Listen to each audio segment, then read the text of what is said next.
জাত নিয়ে বিরোধী দলনেতা জিতেন্দ্র চৌধুরীকে কটাক্ষ করার ঘটনায় তীব্র প্রতিক্রিয়া জানালো চারটি বাম ছাত্র যুব সংগঠন। বিধানসভার পবিত্র মঞ্চে দাঁড়িয়ে মন্ত্রী রতন নাথের জাত নিয়ে মন্তব্য করা এবং সমাজদ্রোহীদের মতো আচরণ করা অত্যন্ত নিন্দনীয় অভিযোগ করলেন ডিওএফ এর রাজ্য সম্পাদক নবারুণ দেব। বিধানসভায় মন্ত্রী রতনলাল নাথের জাত নিয়ে বিরোধী দলনেতা জিতেন্দ্র চৌধুরীকে কটাক্ষ করায় ঘটনায় তীব্র প্রতিক্রিয়া জানিয়েছেন চারটি বাম ছাত্র যুব সংগঠন ডিওয়াইএফআই, টিওআইএফ, এসএফআই এবং টিএসইউ এর নেতৃত্বে মঙ্গলবার একটি সাংবাদিক সম্মেলন অনুষ্ঠিত হয়, যেখানে মন্ত্রী রতনলাল নাথের জাত নিয়ে মন্তব্যের তীব্র প্রতিবাদ জানানো হয়। প্রসঙ্গত সোমবার ছিল বাজেট অধিবেশনের দ্বিতীয় দিন। এদিন বাজেটের বিভিন্ন দিক নিয়ে আলোচনা চলাকালীন মন্ত্রী রতনলাল নাথ এবং বিরোধী দলনেতা জিতেন্দ্র চৌধুরীর মধ্যে বাকবিতণ্ডার সৃষ্টি হয়। এক পর্যায়ে মন্ত্রী রতনলাল নাথ পবিত্র বিধানসভায় দাঁড়িয়ে বিরোধী দলনেতার জাত নিয়ে মন্তব্য করেন, যা নিয়ে বিরোধীরা সরব হন। ঘটনার পর বিধানসভা ভবন উত্তপ্ত হয়ে ওঠে। এদিন সাংবাদিক সম্মেলনে ডিওয়াইএফ এর রাজ্য সম্পাদক নবারুণ দেব বলেন, বিধানসভার পবিত্র মঞ্চে দাঁড়িয়ে জাত নিয়ে মন্তব্য করা এবং সমাজদ্রোহীদের মতো আচরণ করা অত্যন্ত নিন্দনীয়। তিনি আরও বলেন, বিরোধী দলনেতা জিতেন্দ্র চৌধুরীকে মেলার মাঠে ঢুকিয়ে রাখার মন্তব্য বিধানসভার বাইরে থাকা সমাজদ্রোহীদের উৎসাহিত করবে, যা সমাজের জন্য বিপজ্জনক। বাম ছাত্র যুব সংগঠনের নেতারা এই মন্তব্যকে গণতন্ত্রের পক্ষে বিপজ্জনক বলে উল্লেখ করেছেন এবং দাবি করেছেন, রাজনৈতিক বিতর্কের মধ্যে জাতপাতের মতো বিষয় উত্তপ্ত আলোচনা রাজনীতির পরিবেশকে আরও নষ্ট করবে। চারটি বামপন্থী ছাত্র যুব সংগঠন এসএফআই, টিএসইউ, ডিওয়াইএফআই এবং টিএফ আমাদের পক্ষ থেকে আপনাদের অভিনন্দন, শুভেচ্ছা জানাচ্ছি। আমাদের টিএফ কেন্দ্রীয় কমিটির সভাপতি কৌশিক রায় বর্মন, এসএফআই রাজ্য কমিটির সম্পাদক কমরেড সন্দীপন দেব এবং TSU general secretary comrade Sujit Tripura আছেন, তারা বলবেন। আমরা দেখেছি গতকালকে রাজ্যের পবিত্র বিধানসভার অধিবেশন চলাকালীন রাজ্যের একজন মন্ত্রী রতনলাল নাথ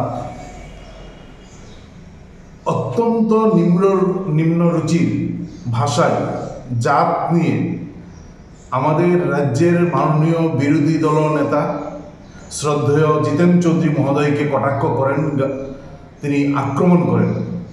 আমরা চারটি ছাত্র যুব সংগঠন এসএফআই, টিএসইউ, ডিওএফআই এবং টিএফ রতনলাল নাথের এই ধরনের নিম্ন রুচি, অশোভনীয় এবং অসাংবিধানিক শব্দ উচ্চারণ করে পবিত্র বিধানসভায় যেভাবে আক্রমণ করেছেন তার তীব্র নিন্দা, ধিক্কার, ঘৃণা জানাচ্ছি। আমরা মনে করি এটা হচ্ছে বিজেপির সাম্প্রদায়িক যে এজেন্ডার মধ্য দিয়ে সমাজে প্রতিদিন বিজেপি এবং আরএসএস গোটা সমাজটাকে বিষিয়ে তুলছে, যে বিষ ছড়িয়ে দিচ্ছেন গোটা সমাজের মধ্যে, যে বিভেদের রাজনীতিকে চূড়ান্ত জায়গায় নিয়ে যাওয়ার চেষ্টা করছেন প্রতিদিন, তারই বহিঃপ্রকাশ করেছেন জাত নিয়ে কটাক্ষ করে রতনলাল নাথ বিধানসভার অধিবেশনের মধ্যে।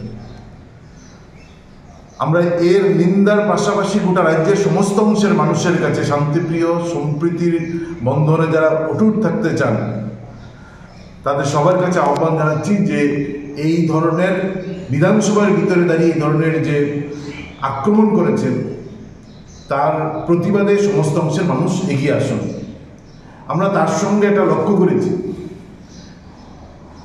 জাত নিয়ে যখন বিরোধী দলনেতা জিতেন্দ্র চৌধুরীকে আক্রমণ করেন, ঠিক ওই সময় বিধানসভা অধিবেশন চলাকালীন বিধানসভার ভিতরে তীব্রামতা এবং আইপিএফটির বিধায়করা এবং একজন উপজাতি মন্ত্রী, একজন অর্ধমন্ত্রী সহ সবাই চুপ করে বিধানসভার এই অধিবেশনে বসেছিলেন এবং কেউ কেউ হাসি মুখে জাত নিয়ে আক্রমণকে, রতননাথের আক্রমণকে টেবিল চাপড়ে সমর্থন করেছেন। আমরা মনে করি এর মধ্য দিয়ে প্রমাণ হয়েছে যে আসলে তীব্রামতা বিজেপি এবং আইপিএফটি যারা করছেন তারা শুধুমাত্র মেকি উপজাতি দরদি সেজে মানুষকে বিভ্রান্ত করা বাদে আর কোনো কিছু করছেন না। কালকে এই ধরনের ভয়ঙ্কর অশোভনীয় আক্রমণের পরও আজকের দিন পর্যন্ত এখন পর্যন্ত একটা শব্দ ব্যবহার করেননি।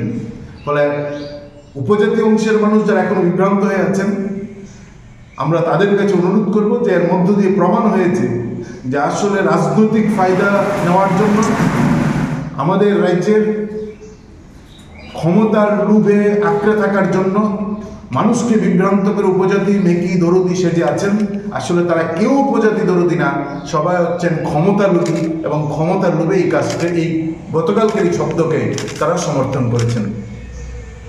তার পাশাপাশি আমরা যেটা দেখছি যে শুধুমাত্র জাত নিয়ে আক্রমণের মতন এই ভয়ঙ্কর এবং অসাংবিধানিক আক্রমণ না, শুধুমাত্র আমরা দেখছি যে গতকালকে সমাজদ্রোহীদের ভাষায় রতনলাল নাথ বিরোধী বেঞ্চের যারা বিধায়ক আছেন, বিশেষ করে বামফ্রন্টের বিধায়কদের তিনি আক্রমণ করছেন।